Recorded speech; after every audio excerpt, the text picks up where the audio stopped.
ഇത് radio Janvani 90.8 megahertz മലയാളത്തിന്റെ മധുരതരംഗം.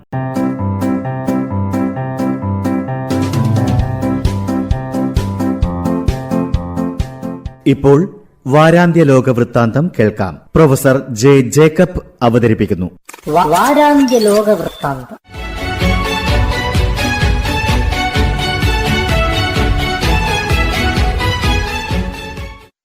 എല്ലാ മാന്യ ശ്രോതാക്കൾക്കും ലോകവൃത്താന്തത്തിലേക്ക് സ്വാഗതം. പൗരത്വ ഭേദഗതി നിയമം നടപ്പാക്കുന്നതിനുള്ള ചട്ടങ്ങൾ ഭാരത സർക്കാർ പ്രസിദ്ധീകരിച്ചു. 4 വർഷങ്ങൾക്ക് മുൻപാണ് പാർലമെന്റ് ഈ നിയമം പാസാക്കിയത്. സാധാരണഗതിയിൽ 6 മാസത്തിനുള്ളിൽ ചട്ടങ്ങൾ തയ്യാറാക്കാറുണ്ട്. എന്തുകൊണ്ട് ചട്ടങ്ങൾ വൈകുന്നു എന്ന ചോദ്യത്തിന് ഇത് ഉടൻ നടപ്പാക്കില്ല എന്ന വിശദീകരണമാണ് കേന്ദ്ര സർക്കാർ നൽകിയിരുന്നത്. അതുകൊണ്ട് തന്നെ ഈ നിയമത്തിനെതിരായിട്ടുള്ള ഹർജികളിൽ തുടർ നടപടികൾ ഉണ്ടായില്ല. ഇതിനെതിരെ ഉയർന്നു വന്ന പ്രക്ഷോഭങ്ങളും കെട്ടടങ്ങി. ചട്ടങ്ങൾ നിർമ്മിച്ചതോടെ പ്രക്ഷോഭങ്ങളും നിയമ നടപടികളും വീണ്ടും ജീവൻ വച്ചിരിക്കുകയാണ്. ഏതെങ്കിലും ഒരു മതത്തിന് പ്രത്യേക പരിഗണന നൽകില്ല എന്നതാണ് ഭാരത സർക്കാരിൻ്റെ എക്കാലത്തെയും പ്രഖ്യാപിത നിലപാട്. ഇതിൻ്റെ ലംഘനമാണ് പൗരത്വ ഭേദഗതി നിയമം. അനധികൃതമായി കുടിയേറിപ്പാർത്ത വിദേശികളുടെ താമസം ക്രമപ്പെടുത്താനാണ് ഈ നിയമം. ഇന്ത്യക്കാരെ ഈ നിയമം ഒരു തരത്തിലും ബാധിക്കുന്നില്ല. എന്നാൽ ഇത് മതാധിഷ്ഠിത രാഷ്ട്ര നിർമ്മാണത്തിലേക്കുള്ള ഒരു ചുവടുവയ്പ്പാണ്.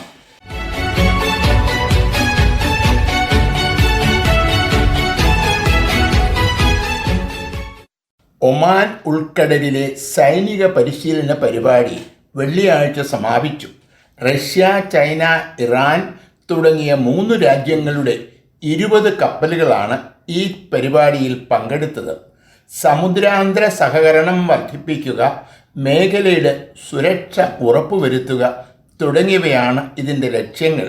എന്നാൽ വർത്തമാനകാല സാഹചര്യത്തിൽ ഇതിനെ ഒരു ശക്തിപ്രകടനവും മുന്നറിയിപ്പുമായിട്ടാണ് ഇവരുടെ എതിരാളികൾ കാണുന്നത്. അമേരിക്കയുടെ എതിർചേരിയിലാണ് ഈ 3 രാജ്യങ്ങളും. അന്താരാഷ്ട്ര വ്യാപാര മേഖലയിൽ അമേരിക്കയുടെ എതിരാളിയാണ് ചൈന. ആണവശക്തിയായി മാറാനുള്ള ഇറാൻ്റെ നീക്കത്തെ തടഞ്ഞത് അമേരിക്കയാണ്. ഉക്രൈനെതിരെ നടക്കുന്ന യുദ്ധത്തിൽ റഷ്യയ്ക്ക് വിജയം നിഷേധിക്കുന്നത് അമേരിക്കയുടെ ഇടപെടലാണ്. അമേരിക്ക വിരോധമാണ് ഈ 3 രാജ്യങ്ങളെയും ഏകോപിപ്പിക്കുന്നത്. ഇപ്പോൾ നടക്കുന്ന 2 യുദ്ധങ്ങളിലും ഇറാനും റഷ്യയും അമേരിക്കയുടെ എതിർചേരിയിലാണ്. 2ാം ലോകമഹായുദ്ധം ആരംഭിക്കുന്നതിന് തൊട്ടു മുൻപും ഇങ്ങനെ ഒരു ധ്രുവീകരണം ഉണ്ടായിരുന്നു.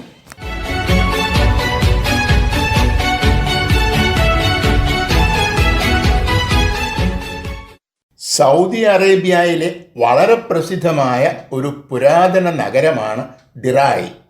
ഈ നഗരം സന്ദർശിക്കാൻ അമേരിക്കയിൽ നിന്നും എത്തിയ സംഘത്തിൻ്റെ തലവനോട് ശിരോവസ്ത്രം നീക്കാൻ സൗദി ഉദ്യോഗസ്ഥന്മാർ ആവശ്യപ്പെട്ടു. സാധാരണ യഹൂദ പുരോഹിതന്മാർ ധരിക്കാറുള്ള കിപ്പ എന്നറിയപ്പെടുന്ന ശിരോവസ്ത്രം സംഘത്തലവനായ എബ്രഹാം കൂപ്പറും ധരിച്ചിട്ടുണ്ടായിരുന്നു. ശിരോവസ്ത്രം നീക്കാനുള്ള നിർദ്ദേശത്തിൽ പ്രതിഷേധിച്ച് സന്ദർശനം ഉപേക്ഷിച്ച് ഈ സംഘം അമേരിക്കയിലേക്ക് മടങ്ങിപ്പോയി. Commission for international religious freedom Saudi സർക്കാരിൻ്റെ അതിഥിയായിട്ടാണ് സൗദി സന്ദർശിക്കാൻ എത്തിയത്. മതസ്വാതന്ത്ര്യത്തെ സംബന്ധിച്ച വിഷയങ്ങളിൽ ഈ കമ്മീഷൻ്റെ ഉപദേശമനുസരിച്ചാണ് കോൺഗ്രസ് പ്രവർത്തിക്കുന്നത്. മുഹമ്മദ് ബിൻ സാൽമൻ രാജകുമാരൻ്റെ നേതൃത്വത്തിൽ സൗദിയിൽ വലിയ മാറ്റങ്ങൾ ഉണ്ടാകുന്നു എന്ന റിപ്പോർട്ടുകൾക്കിടയിലാണ് ഈ സംഭവം. അമേരിക്കക്കാരനായ ഒരു യഹൂദ പുരോഹിതനെയാണ് സൗദി ഉദ്യോഗസ്ഥന്മാർ അവഹേളിച്ചത്. മതസ്വാതന്ത്ര്യത്തിലേക്ക് സൗദി ഇപ്പോഴും വളർന്നിട്ടില്ല എന്ന നിലയിലാണ് അമേരിക്കൻ സംഘം പ്രതികരിച്ചത്.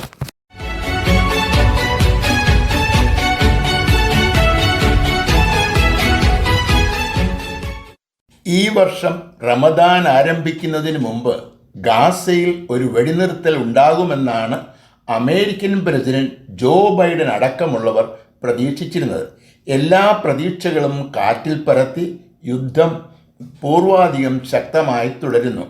പ്രസിഡന്റ് ബൈഡനും ഇസ്രായേൽ പ്രധാനമന്ത്രി ബെഞ്ചമിൻ നെതന്യാഹു തമ്മിലുള്ള അഭിപ്രായ വ്യത്യാസങ്ങൾ വർദ്ധിക്കുന്നു എന്നാണ് റിപ്പോർട്ടുകൾ സൂചിപ്പിക്കുന്നത്.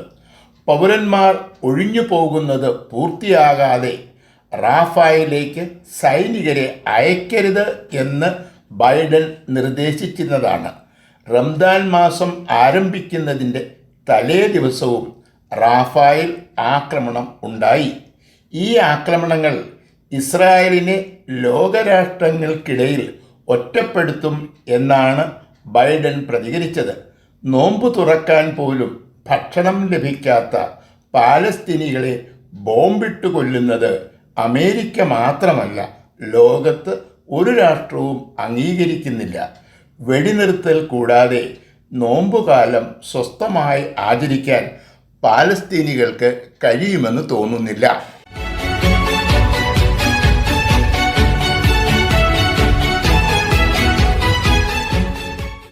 2 വർഷങ്ങൾക്ക് മുമ്പാണ് റഷ്യ ഉക്രൈൻ യുദ്ധം ആരംഭിച്ചത്. റഷ്യ പ്രതീക്ഷിച്ചതുപോലെ ഉക്രൈനിനെ പരാജയപ്പെടുത്താനോ യുദ്ധം അവസാനിപ്പിക്കാനോ കഴിഞ്ഞില്ല. നാറ്റോയുടെയും യൂറോപ്യൻ യൂണിയൻ്റെയും പിന്തുണ ഉണ്ടായിട്ടും ഉക്രൈനിന് റഷ്യയുടെ മുന്നേറ്റം തടയാൻ കഴിഞ്ഞില്ല. ചർച്ചകൾക്ക് തയ്യാറാണെന്ന് പുടിൻ പലപ്പോഴും വ്യക്തമാക്കിയിട്ടുണ്ട്. എന്നാൽ റഷ്യ പിടിച്ചെടുത്ത പ്രദേശങ്ങൾ മടക്കി നൽകാതെ ചർച്ചകൾക്കില്ല എന്ന നിലപാടിലാണ് ഉക്രൈൻ പ്രസിഡന്റ് സെലൻസ്കി. കൂടിയാലോചനകളുടെ വെള്ളക്കൊടി ഉയർത്താനുള്ള ധൈര്യം സെലൻസ്കി കാട്ടണം എന്നാണ് ഒരു വാരികയ്ക്കു നൽകിയ അഭിമുഖത്തിൽ ഫ്രാൻസിസ് മാർപ്പാപ്പ പ്രതികരിച്ചത്.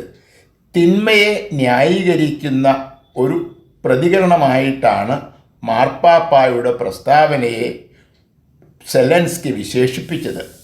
ഒത്തുതീർപ്പിനെക്കുറിച്ചുള്ള ചർച്ചകൾ കീഴടങ്ങൽ അല്ല എന്നാണ് വത്തിക്കാൻ പ്രതികരിച്ചത്. യുദ്ധം അവസാനിക്കണം എന്നതാണ് പ്രധാന വിഷയം. ഉക്രൈൻ നിർദ്ദേശിക്കുന്ന വ്യവസ്ഥകൾ പാലിച്ച് ചർച്ച നടത്താൻ റഷ്യ തയ്യാറാകും എന്ന് കരുതാനാവില്ല.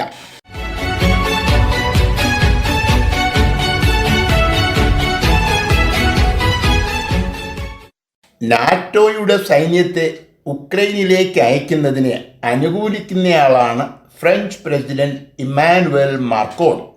പോളണ്ടും ഇതിനനുകൂലമാണ്.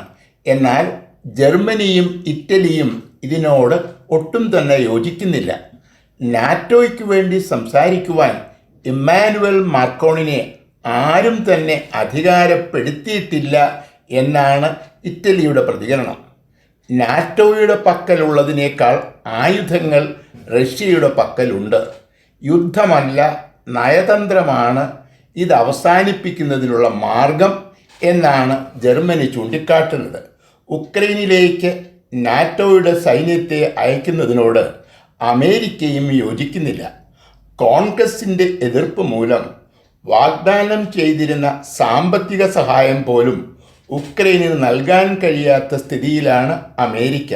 റഷ്യയും ഉക്രൈനും തമ്മിലുള്ള ചർച്ചകൾക്ക് വേദിയൊരുക്കാം എന്നാണ് തുർക്കി പ്രസിഡന്റ് എർദോഗാന്റെ വാഗ്ദാനം.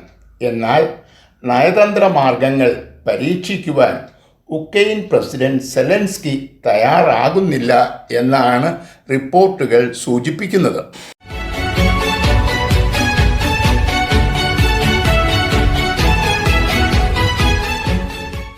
അന്താരാഷ്ട്ര വനിതാ ദിനത്തോടനുബന്ധിച്ച് അയർലൻഡിൽ ഒരു ഹിതപരിശോധന നടന്നു.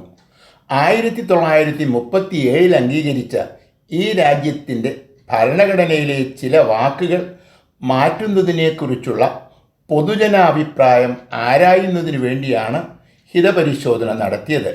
കുടുംബത്തെക്കുറിച്ചും സ്ത്രീകളെക്കുറിച്ചുമുള്ള ഭരണഘടനയിലെ പരാമർശങ്ങൾ കാലഹരണപ്പെട്ടതും ലൈംഗിക ചുവയുള്ളതുമാണ് എന്നൊരാക്ഷേപം ഉണ്ടായിരുന്നു.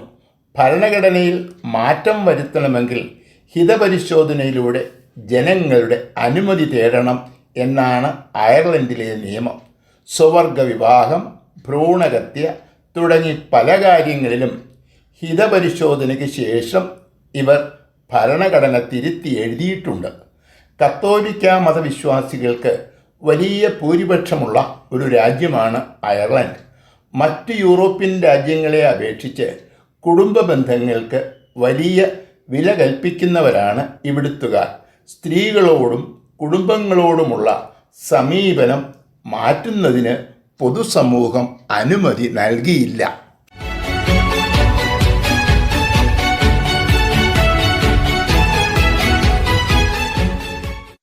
യൂറോപ്യൻ ഫ്രീ ട്രേഡ് അസോസിയേഷൻ ഇന്ത്യയുമായി ഞായറാഴ്ച ഒരു കരാർ ഒപ്പിട്ടു. ട്രെയിൻ ആൻഡ് എക്കണോമിക് പാർട്ട്ണർഷിപ്പ് എന്നാണ് ഈ കരാറിനെ വിശേഷിപ്പിക്കുന്നത്. പേര് സൂചിപ്പിക്കുന്നത് പോലെ യൂറോപ്പിലെ 4 വികസിത രാജ്യങ്ങളുമായുള്ള ഭാരതത്തിൻ്റെ വ്യാപാര സാമ്പത്തിക ഇടപാടുകൾ വർദ്ധിപ്പിക്കുക എന്നതാണ് ഈ കരാറിൻ്റെ പ്രധാന ലക്ഷ്യം. ഏതാണ്ട് 15 വർഷങ്ങൾ നീണ്ടുനിന്ന ചർച്ചകൾക്കൊടുവിലാണ് ഈ കരാർ ഒപ്പിടാൻ യൂറോപ്പിലെ രാജ്യങ്ങൾ തയ്യാറായത്. ഈ രാജ്യങ്ങളിലെ വിപണികൾ ഭാരതത്തിനായി തുറന്നു കിട്ടുന്നു എന്നതാണ് പ്രധാന നേട്ടം.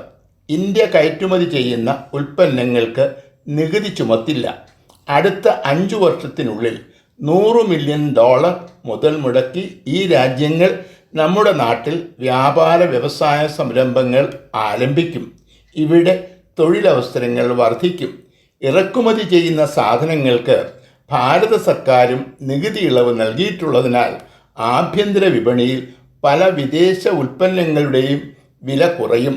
ഭാരതത്തെ യൂറോപ്പിലെ 4 രാജ്യങ്ങൾ വ്യാപാര പങ്കാളിയായി അംഗീകരിച്ചു എന്നത് വലിയ ഒരു നേട്ടം തന്നെയാണ്.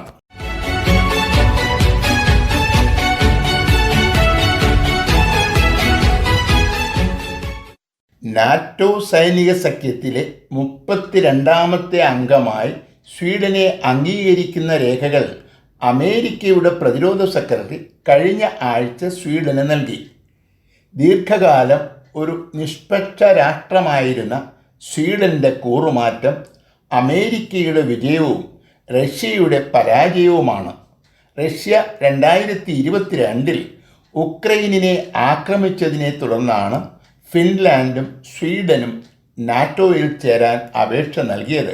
2023 ഏപ്രിൽ ഫിൻലാൻഡിന് അംഗത്വം ലഭിച്ചു. തുർക്കിയും ഹംഗറിയും എതിർത്തതുകൊണ്ടാണ് സ്വീഡന് അംഗത്വം നൽകുന്നത് വൈകിപ്പോയത്. റഷ്യയോടുള്ള അനുഭാവം കൊണ്ടാണ് ഈ 2 രാജ്യങ്ങളും സ്വീഡനെതിരായ നിലപാട് സ്വീകരിച്ചത്. 2 വർഷം നീണ്ട നയതന്ത്ര പ്രവർത്തനങ്ങളുടെ വിജയമായിട്ടാണ് അമേരിക്ക ഇതിനെ കാണുന്നത്. നാറ്റോയിലെ അംഗങ്ങളായ തുർക്കിയും ഹംഗറിയും റഷ്യയ്ക്ക് അനുകൂലമായ നിലപാട് സ്വീകരിച്ചത് ആ രാജ്യവുമായി യുദ്ധം ചെയ്യുന്ന നാറ്റോയ്ക്ക് വലിയ ഒരു വെല്ലുവിളിയായിരുന്നു.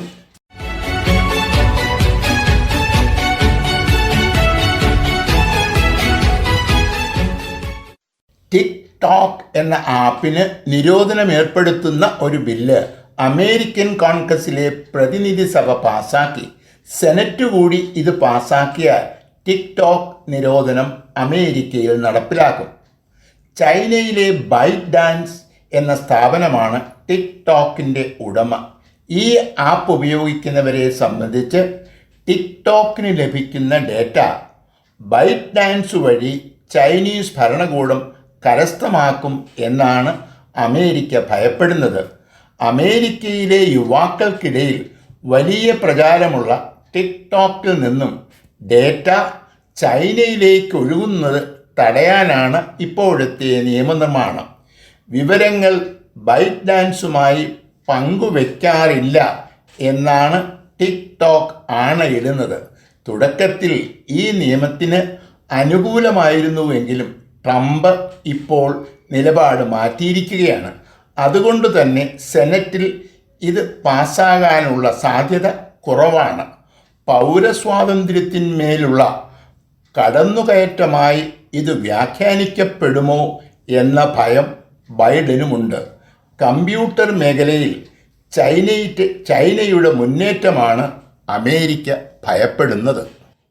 വാരാന്ത്യ ലോക വൃത്താന്തം.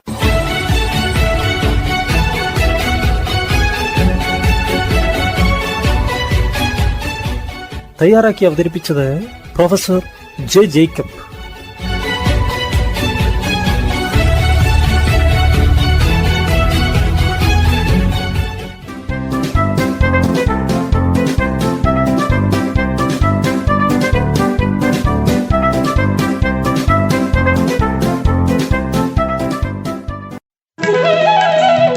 പ്രക്ഷേപണ ദൗത്യങ്ങളുടെ ജനകീയതയിൽ ശ്രവ്യാനുഭവങ്ങളുടെ ആസ്വാദ്യതയ്ക്കൊരു മറുവാക്ക്. ജൻവാണി 90.8 FM.